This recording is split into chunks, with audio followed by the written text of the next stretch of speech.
तर आरक्षणाला घेऊन जरांगे उपोषण मागे घेतलं, मात्र त्यांची तब्येत देखील खालावलेली आहे. का वाटतं सरकारने अल्टिमेट दिलं होतं, त्याच्यानंतर पुन्हा अल्टिमेट बघा, सरकारनं जरांगे पाटलांकडून एक मुदत मागे मागितली होती. त्यानंतर त्यानं उपोषण सोडलं. मला वाटतं 1 महिन्याची मुदत होती. आता परत सरकारनं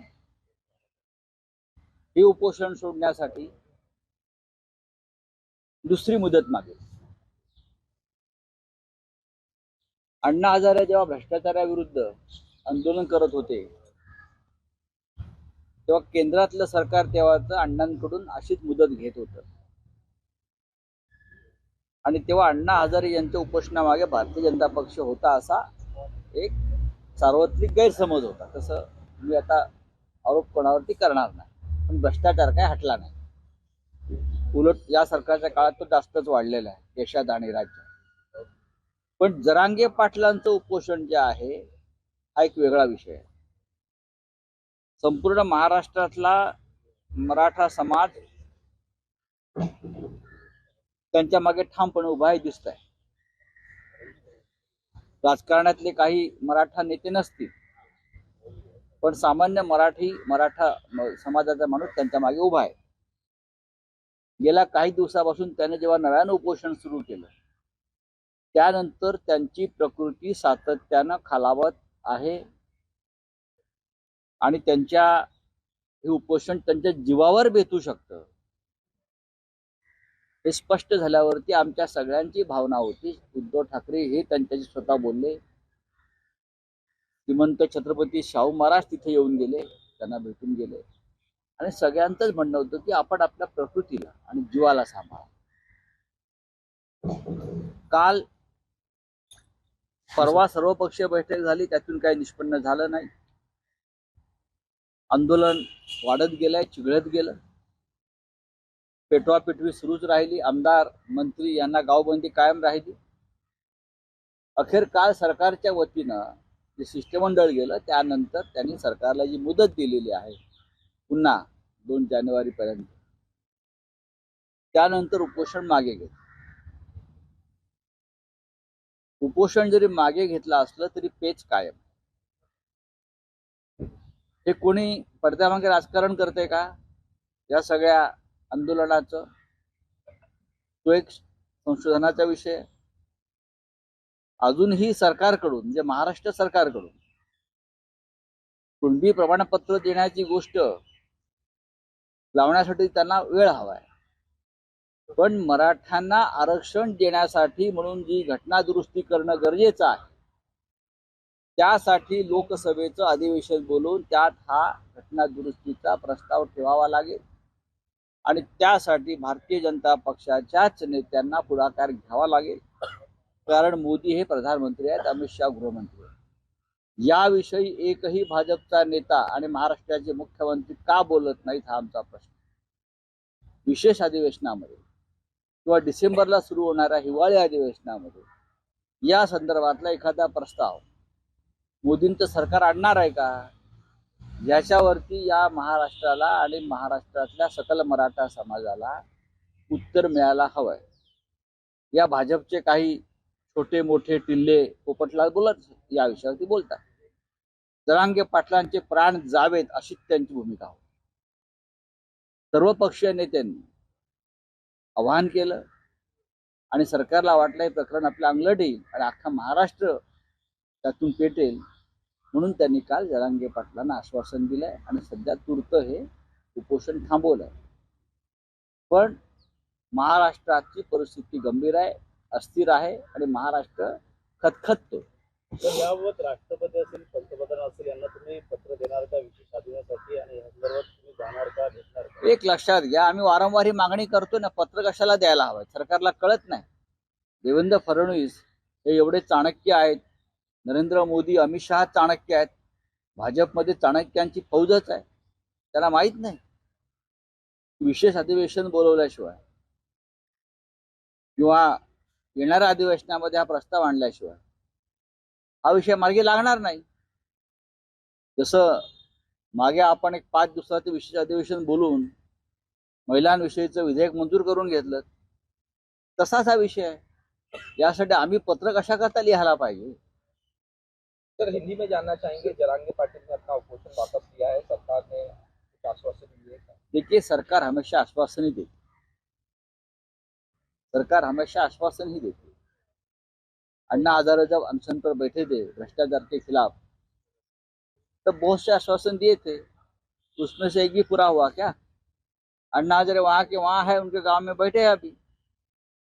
भ्रष्टाचार चल रहा है, भ्रष्टाचार बढ़ रहा है, सरकार बदल गई और भ्रष्टाचार का ये भी बदल गया, रूप भी बदल गया।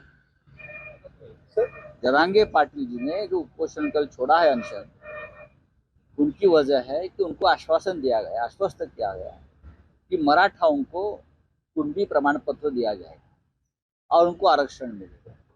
लेकिन उससे मुद्दा हल नहीं होगा। आपको अगर मराठाओं को आरक्षण देना है, ओबीसी या आदिवासी के आरक्षण को कोई भी धक्का न लगा के, तो आपको संशोधन करना होगा कॉन्स्टिट्यूशन में, और इसीलिए आपको लोकसभा में या पार्लियामेंट में एक प्रस्ताव लाना पड़ेगा। उस बारे में कोई बात नहीं कर रहा। सर एक प्रश्न असा आहे की मुख्यमंत्री सांगतात की 2 जानेवारीची वेळ दिली आणि जरांगे पाटील सांगतात 24 डिसेंबरची वेळ दिली आहे. तर जरांगे पाटीलची राज्य सरकार दिशाभूल करत आहे का तारखेवरून? कोण? मुदतवाढ दिलेली आहे बघा, जरांगे पाटील 24 डिसेंबर आणि सरकार 2 जानेवारी, पण 31 डिसेंबरला सरकार जात आहे ना। 31 डिसेंबर पर्यंत या सरकारच्या भविष्याचा फैसला लागेल, बरोबर आहे। त्याच्यामुळे सरकार ही जबाबदारी आपल्यावरती घ्यायला तयार नाही। 2 जानेवारी नंतर काहीतरी पाहू, पण 31 डिसेंबरला या सरकारचा फैसला लागेल। हे बेकायदेशीर घटना पाहिजे सरकार 31 डिसेंबर नंतर या महाराष्ट्रात राहणार नाही, हे राज्याचा मुख्यमंत्र्यांना माहिती आहे। म्हणून जरांगे पाटील यांनी अत्यंत शानपणानं 24 डिसेंबर ही तारीख दिली की तुम्ही मुख्यमंत्री आहात, तुम्ही आश्वासन देताय, तुम्ही निर्णय घ्यायचा आहे, पण सरकारला निर्णय घ्यायचा नसावा। सरकारला एक कळून चुकलं की आपलं मरण 31 डिसेंबर पर्यंत आपली मुंडकं उडणार आहे, तलवार लटकते आहे, ती खाली येणार आहे, त्याच्यामुळे जानेवारी पर्यंत ढकललेलं। बाकी काय मला त्याच्यामध्ये तथ्य वाटत नाही। जरांगे पाटिल बोल रहे हैं 24 दिसंबर की तारीख, जरांगे पाटिल बोल रहे हैं और सरकार 2 जनवरी की बात कर रही है। बात ऐसी है, जरांगे पाटिल एक सीधे साधे इंसान है, वो राजनीति नहीं जानते, उनके समाज ने उनको नेतृत्व दिया है। बात ऐसी है कि 31 दिसंबर तक सुप्रीम कोर्ट ने महाराष्ट्र के विधानसभा के स्पीकर को जो टाइम लिमिट दिया है कि उससे पहले आपको निर्णय लेना पड़ेगा विधायक के डिस्क्वालिफिकेशन के बारे में, जिसमें मुख्यमंत्री है। 31 दिसंबर तक इस राज्य की सरकार नहीं रहेगी, मुख्यमंत्री के साथ 16 विधायक डिस्क्वालीफाई होकर सरकार गिरेगी। इसीलिए जरांगे पाटिल ने कहा है कि 24 दिसंबर तक निर्णय लीजिए, और सरकार ने कहा है 2 जनवरी सरकार की मौत के बाद मातम मनाने का काम वो करेगी। सरकार को मालूम है उनकी मौत सुनिश्चित है, सरकार जाने वाली 31 दिसंबर को, ये सर्वोच्च न्यायालय का निर्णय है। इसीलिए जो नई सरकार बनेगी उनके ऊपर जिम्मेदारी ये सरकार डालना चाहती है। अपोजिशन की स्टेट्स में लगातार ईडी के रेड्स हो रहे हैं, राजस्थान में भी ईडी के रेड्स देखने को मिल रहे हैं। आपने देखा होगा राजस्थान में किसी को कल उनके एंटी करप्शन ब्यूरो ने पकड़ा भी है, किसी ईडी अधिकारी को। राजस्थान, दिल्ली की भी एक मंत्री है राजकुमार जी, उनके ऊपर रेड्स हुई है, राजस्थान में रेड्स हो रही है। अपोजिशन जहाँ जहाँ सत्ता पे है वहाँ रेड्स हो रही है। हमारे पार्टी के एक नेता रविंद्र वायकर को ईडी का नोटिस आया है। अरे भाई, महाराष्ट्र के मंत्री कैबिनेट में 7 लोग ऐसे हैं जिनको ईडी जेल भेजना चाहती थी, आपने उसको मंत्री बनाया। अब उनकी फाइलें कहाँ गई? जो आपके टेबल पर पड़ी थी वो फाइलें कहाँ गई, कहाँ रखी आपने? आप चुन कर ढूंढ कर अपोजिशन के नेताओं को पकड़ रहे हो, हाँ, उनको डिस्टर्ब कर रहे हो, चाहे मुख्यमंत्री केजरीवाल जी हो, चाहे अशोक गहलोत जी के बेटे हो, चाहे राजस्थान कांग्रेस पार्टी के अध्यक्ष हो, चाहे महाराष्ट्र में महाविकास आघाड़ी के नेतागण हो, क्या आपको दूसरा कोई बीजेपी या आपके साथ जो है मिलते नहीं। जो शिंदे गुट और अजित पवार गट के जो लोग हैं उसमें से आधे तो ईडी के टेंटेड लोग हैं। रवींद्र वायकर यांच्यावर ईडीने गुन्हा दाखल केलेला मी आपल्याला आता म्हणालो ना की फक्त विरोधी पक्षाचे जे प्रमुख लोक आहेत त्यांच्यावर तुम्ही गुन्हे दाखल करताय शोधून शोधून। ईडीचं जे राजकारण आहे म्हणजे भारतीय जनता पक्ष ईडीचा वापर हा राजकीय हत्यार म्हणून करताय, पण 2024ला सगळ्याचा हिशोब केला जाईल हे सगळ्यांना माहिती आहे। ज्यांनी खोटे खटले दाखल केलेत ते राजकारणी असतील, ते पोलीस असतील किंवा केंद्रीय तपास यंत्रणा असेल, त्यांना आरोपीच्या पिंजऱ्यात उभं केलं जाईल हे मी आता या कॅमेरा समोर सांगतो। भाजपचं म्हणणं आहे की उद्धव ठाकरे बाहेर गेलेले आहेत, मात्र उपोषणापूर्वी थांबले नाही। दुसरीकडे दौरा देखील फडणवीस करत आहे छत्तीसगडचा, इकडचा प्रचारात मग्न आहेत। काय वाटतं एकंदरीत दोन्ही नेते बाहेर आहेत? नाही मला माहित नाही, पण देवेंद्र फडणवीस हे सत्तेवर आहेत, ते राज्याचे गृहमंत्री आहेत, राज्य पेटलेलं आहे। उपोषणामुळे वातावरण अस्थिर आहे, तणावपूर्ण आहे। गृहमंत्र्यांची जबाबदारी जास्त आहे ना, आमदारांची घरं जाळत आहेत, मंत्र्यांना गावबंदी केली जाते। अजून काय तुम्ही सांगताय, आम्हाला अक्कल शिकवताय आणि तुम्ही तिथे केंद्रीय निवडणूक समितीच्या बैठकीला जाऊन बसताय। राज्य महत्वाचं आहे, जळणारं राज्य महत्वाचं आहे की तुमची केंद्रातली निवडणूक समितीची बैठक महत्वाची आहे। केरला के एक नेता है एंथनी करके, उनको केरला पुलिस ने अरेस्ट किया है हेट क्राइम फैलाने के लिए। बीजेपी के नेता तो क्या गलत क्या उसमें? पूरे देश में हेट स्पीच, हेट क्राइम, ये बीजेपी की अगर राजनीति है तो उनको रोकने के लिए कानून ने हमें अधिकार नहीं दिया है।